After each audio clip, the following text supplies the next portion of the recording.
Hey guys, and welcome back to the channel. Today we're going to be diving into three seriously strong UK companies that I think you should buy in June 2026. And I definitely think these are worth looking at. These aren't really hype plays, these aren't any meme stocks. These are real businesses with real cash flow, real dividends, and real long-term potential. So we're going to be breaking down what they do, how they make the money, and which each segment contributes. But remember, this isn't financial advice. This is for entertainment and purposes only. It's all I do from research. For what I do in the videos, this is what I've learned. So please do your own research because I may be wrong most of the time, but I'm just showing you my journey and my financial journey in these videos.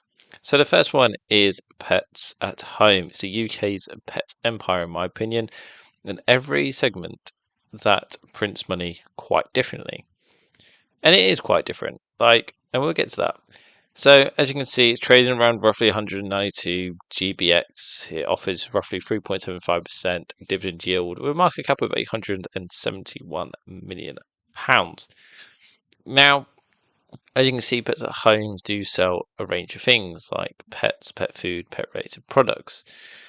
Now, with the pet food, it's kind of like the biggest part. It's the cash engine type thing, or it used to be at least. And we'll get to that point of why. And that is because pet food was essential spending because your pets needed feeding.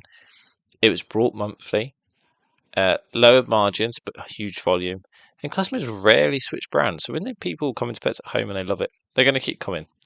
And of course, accessories and toys. Your pets needed toys to enjoy itself, private label products, and grooming services. Now, the retail is attractive because it's high loyalty, strong cross-selling, and defense demand, but also because of their VIP loyalty program that drives repeat spending. But it's been overtaken by the vet group side, and that is the high margin profit machine which is keeping this company going. Now, how the vet group makes money is by consultations, so high margin essential service, surgeries and diagnostic kits, medication, and a joint venture model. So local vets run the practice, Pets at Home provide the brand, services, and location, and Pets at Home earns a share of the profits. Now, it's a gem because it's good for essential spending, high switching cost, and strong pricing power. Now, of course, they do have, like I said, the loyalty program and others that comes under the central service. But for me, why Pets at Home is interesting, especially in June, it's still down nearly 7% year to date. I'm also invested in the company, as you know from previous videos. But the vet margins are improving massively. Customer numbers are slightly improving. Dividend is covered because what they've done is cut it now to a 50% payout, and they are making a cash generation. And I still think there's a lot of upside to this. I think the turnaround is improving. It is showing that the company is doing very well. And for this price and for this undervalue, I still think this is a good buy for Pets at Home. And as you can see, if you want to see more of that, link is down in the description. We have got a video discussing its recent results, explaining what they are, explaining how good they are, and what they do. And if you need to learn anything, then of course that video is for you, and it'll be in the description down below. Next one is Big Yellow Group. It's a self-storage REIT with multiple revenue layers. Now, as you can see, it trades roughly around 831 GBX. It's got a 5.79% dividend yield with a 1.6 billion market cap. Now, the thing is, self-storage actually looks simple, but the economics are quite beautiful. So how storage units make the money is because the customers decide to rent out square units, as they call it, basically by a week or a month. Now, of course, pricing varies by location, unit size, demand, and season. Very low operating cost and very high margins. Now, the reason why I say a season is because, especially in the summertime, a lot of people that decide, especially uni students that I've seen, they move their stuff into a storage because they're either going home or they're moving into a different accommodation. So I think, is it year threes in uni, you get to move in the opportunity to move into a house instead of just your apartment or like a little flat that you'd be getting. So of course people use storage places to put their stuff in there so you're not losing any of it or having to take it all the way back home. Now, why self-storage works is because people rarely move out quickly. Many customers stay for years. Businesses also use storage as flexible warehousing. And like I say, it's one of the best things possible, especially if it's uptick in the season. But also because, the storage side is a quiet growth engine, which people don't actually realize that this is the case. And Big Yellow is one that does very well in it because businesses, like I say, use it for inventory tools, documents, e-commerce fulfillment because they need to improve their warehouse sizing. And it makes this attractive because it's longer contracts, higher unit sizes, and more predictable revenue. But you don't just buy a self-storage lot or a thing. You've also got to do insurance. Every storage customer that comes into the company is encouraged to buy insurance. And if they do, it's high margin, recurring, and very low cost to do for Big Yellow Group. And it's one of the most profitable parts of the business because, for example, if anything breaks, it is very much covered by that. And that's one of the reasons why I think it's interesting to buy in June. And especially while the interest rate is expected to fall and, with a strong rental growth coming up, people might be opportunity of moving or especially uni, there is going to be an opportunity for that. So if people decide to move, the company is going to do well. If the interest rates fall, they can hold the dividend because the dividend will be looking more attractive.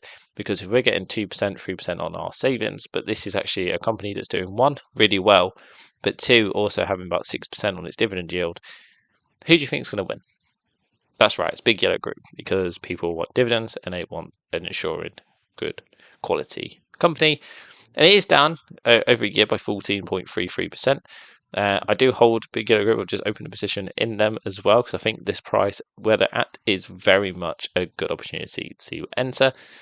And if the earnings do really well for the next time, I think it could go up. And I think there's a lot of upside to that. And thirdly and lastly is Games Workshop. Now, they aren't just a company that does models or figures or like games and all that. They have like an IP powerhouse. That's in my opinion, but that's what I'm going to label them as, and I always label them as.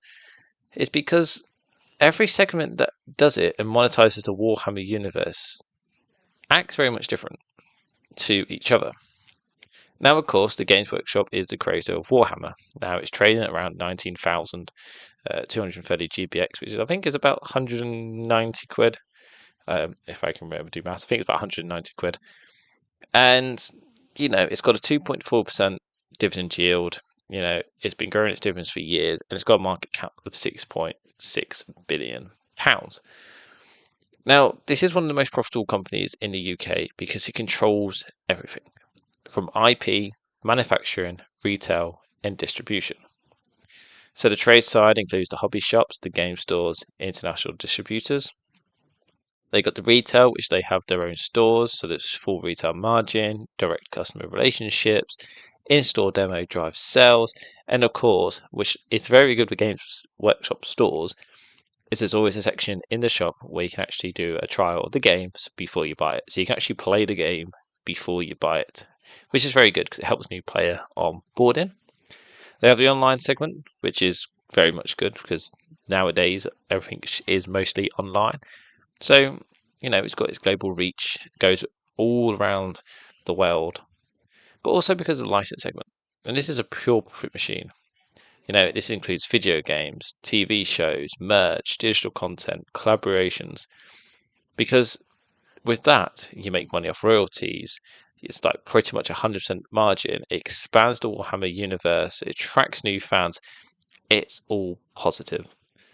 Now, of course, not like the other ones, this is actually up by 1.26% year to date. But I still think it can go higher. And it's one of these companies that I think you don't need to buy when it's low. And you don't need to buy when it's high. You buy it when you got the money for it. Because this stock is like an Amazon. This stock is basically like the index. It will continue growing. I do not think it will die off anytime soon. And I think this company will always keep on going upwards. And the reason why I think this is very good in June, we've got a few new releases coming up, which I think will help. It's got a strong licensing pipeline, record online sales, and the dividend should hopefully keep on growing, as well as the share price. But I hope you guys enjoy the 3 stocks that I think you should have a look at in June, especially these 3 that are also already in my portfolio. But if you did see them and you did enjoy this video, of course, leave a like, hit the subscribe button, and I'll see you on the next one. Goodbye.